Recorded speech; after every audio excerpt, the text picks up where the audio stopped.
Hello students, इस video में हम क्लास 9th की बुक गणित मंजरी का chapter number 2 introduction to linear polynomials के क्वेश्चन आंसर करेंगे।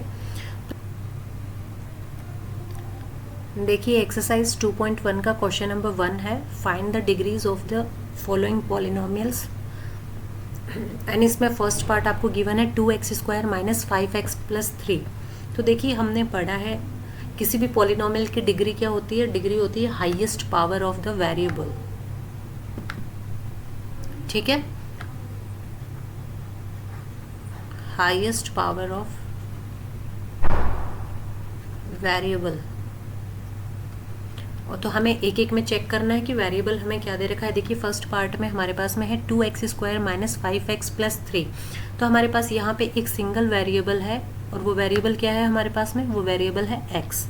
तो x की हाईएस्ट पावर आपको चेक करनी है। तो हाईएस्ट पावर यहाँ पे क्या है, देखिए यहाँ पे है x का स्क्वायर, मतलब डिग्री कितनी है 2।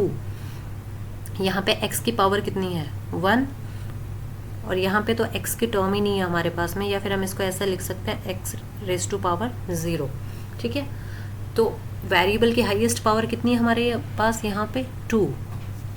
ठीक है, तो फर्स्ट वाले में हमारे पास में डिग्री कितनी हो जाएगी पॉलिनोमियल की 2। तो अब इसको आंसर कैसे लिखना है, आंसर को हम इस तरीके से लिखेंगे, आंसर फर्स्ट। इसमें क्योंकि हमें हाईएस्ट पावर चेक करनी है, तो highest power of x which is 2।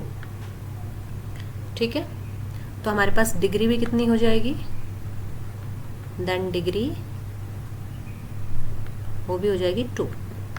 अब इसी तरीके से हम सेकंड पार्ट को करेंगे। सेकंड पार्ट में देखिए वेरिएबल क्या गिवन है हमें, इसमें वेरिएबल है हमारे पास में y। तो y की हाईएस्ट पावर हमें चेक करनी है। y की हाईएस्ट पावर यहाँ पे हमारे पास कितनी है 3। तो सेकंड वाले में डिग्री कितनी हो जाएगी हमारे पास में, डिग्री हो जाएगी 3। इसी तरीके से हमें नेक्स्ट वाला चेक करना है। नेक्स्ट वाले में देखिए थर्ड वाले में हमें सिर्फ दे रखा है -9। यहाँ पे हमें कोई भी वेरिएबल नहीं गिवन है, पर वेरिएबल नहीं है तो हम वेरिएबल को लिख सकते हैं। तो इसको क्या हम ऐसे लिख सकते हैं, मल्टीप्लाई बाय कोई भी वेरिएबल आप अपनी मर्जी से लिख सकते हैं, x raise to power 0, a raise to power 0, p raise to power 0। Here आप जो भी अल्फ़ाबेटिक लेटर ले रहे हैं वो अल्फ़ाबेटिक लेटर किसको डिनोट करेगा, वेरिएबल को। और वेरिएबल की पावर कितनी है 0, दैट मीन्स इसकी डिग्री कितनी हो जाएगी, इसकी डिग्री हो जाएगी 0। ठीक है, नेक्स्ट वाला है 4z माइनस 3। तो यहाँ पे वेरिएबल हमारे पास में क्या है, सिंगल वेरिएबल है z, और z की डिग्री कितनी है, z की पावर है 1, दैट मीन्स उसकी डिग्री भी कितनी हो जाएगी, इसकी डिग्री भी हो जाएगी 1। सिंपल था ये तो। ठीक है, अब नेक्स्ट वाला देखते हैं। नेक्स्ट क्वेश्चन है राइट पॉलिनोमियल्स ऑफ डिग्री 1, 2, 3। ठीक है, तो देखिए ऐसे पॉलिनोमियल जिसकी डिग्री 1 होती है उसको हम क्या कहते हैं, लीनियर पॉलिनोमियल। Very good. ठीक है, तो इसका आंसर देखिए हम कैसे लिखेंगे,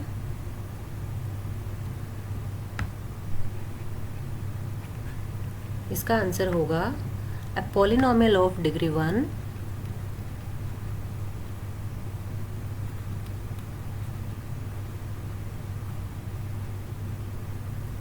और उसको हम क्या कहते हैं, लीनियर पॉलिनोमियल। जिसकी डिग्री 1 होती है वो होता है लीनियर पॉलिनोमियल। और उसका एक एग्जाम्पल आपको लिखना है। एग्जाम्पल जैसे हम लिख देंगे 2x प्लस 9। एक एग्जाम्पल और लिख लेते हैं, जैसे हम इसको लिखेंगे 7p प्लस 3, या सिर्फ हम ये भी लिख सकते हैं 4y। ये भी हमारा क्या होगा, लीनियर पॉलिनोमियल होगा। ठीक है, नेक्स्ट हमें लिखना है ए पॉलिनोमियल विथ डिग्री 2। तो डिग्री 2 वाला पॉलिनोमियल क्या होता है, वो होता है quadratic polynomial. Very good, polynomial with degree 2।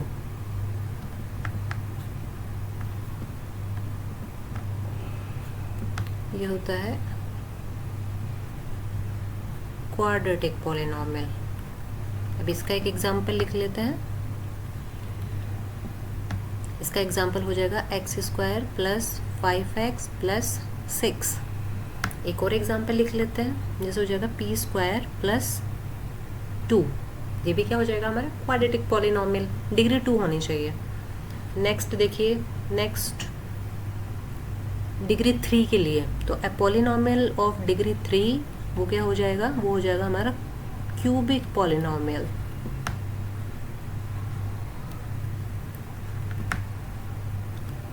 ये हो जाएगा क्यूबिक पॉलिनोमियल। इसका एक एग्जांपल देख लेते हैं। तो इसके एग्जांपल में डिग्री 3 आपको लिखनी है, तो लिखेंगे x cube minus 2x square plus x plus 3। ये हो गया हमारा क्यूबिक पॉलिनोमियल।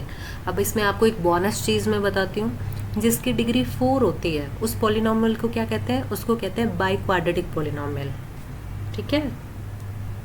अब देखिए क्वेश्चन नंबर 3 है, what are the coefficients of x square and x cube in the polynomial x raise to power 4 minus 3x cube plus 6x square minus 2x plus 7। ये polynomial आपको given है और इस polynomial में आपको coefficient बताना है। कोफिशिएंट क्या होता है बेटा, कोफिशिएंट होता है numeric value of given variable. अब यहाँ पे हमें पूछा है एक्स स्क्वायर का कोफिशिएंट, तो एक्स स्क्वायर के पास की जो न्यूमेरिक वैल्यू है वो हमें देखनी है। तो एक्स स्क्वायर की जो मल्टीप्लाई में न्यूमेरिक वैल्यू है वो क्या है 6। ठीक है। तो कोफिशिएंट ऑफ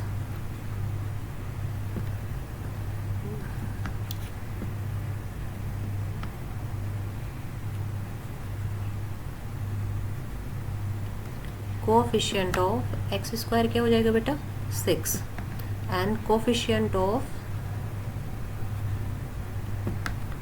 एक्स क्यूब क्या होगा, क्यूब वाले का देखो, क्यूब वाले का जो हमारे पास में न्यूमेरिक वैल्यू है वो क्या है, विथ साइन हमें लेनी है, दैट इज -3।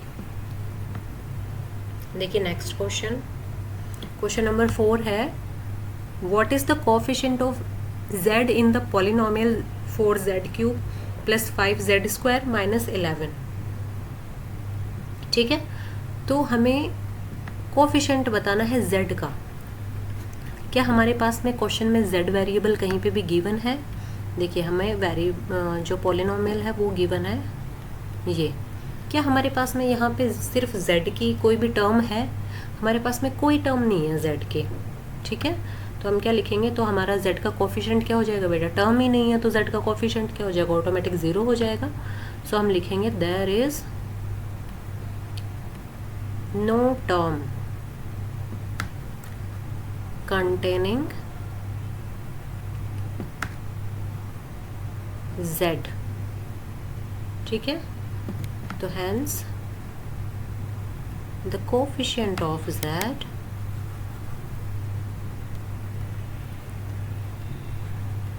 इज 0। टर्म ही नहीं है तो 0 हो जाएगा। अब देखिए question number 5th। Question 5th है, what is the constant term of the polynomial 9x cube plus 5x square minus 8x minus 10। देखिए हमें कांस्टेंट टर्म बतानी है, तो कांस्टेंट टर्म जिसमें कोई वेरिएबल नहीं है तो क्या कौन सा है, यहाँ पे देखिए पूरे पॉलिनोमियल में हमारे पास में सिर्फ एक वेरिएबल है विच इज x, और इसमें कौन सी टर्म ऐसी है जिसमें x वेरिएबल नहीं है, तो दैट इज 10। विद साइन हमें लेना है टर्म को, तो आंसर हम क्या लिखेंगे, the constant term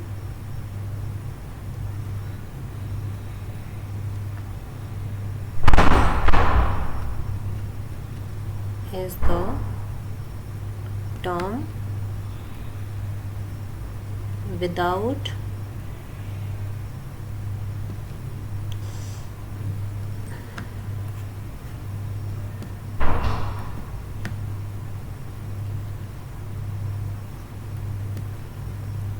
any variable.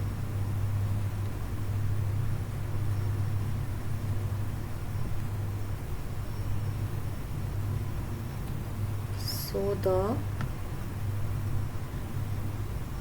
constant term is -10। ठीक है। तो यहाँ पे हो गई हमारी एक्सरसाइज 2.1 कंप्लीट। नेक्स्ट वीडियो में हम एक्सरसाइज 2.2 को करेंगे। ठीक है। Thank you so much.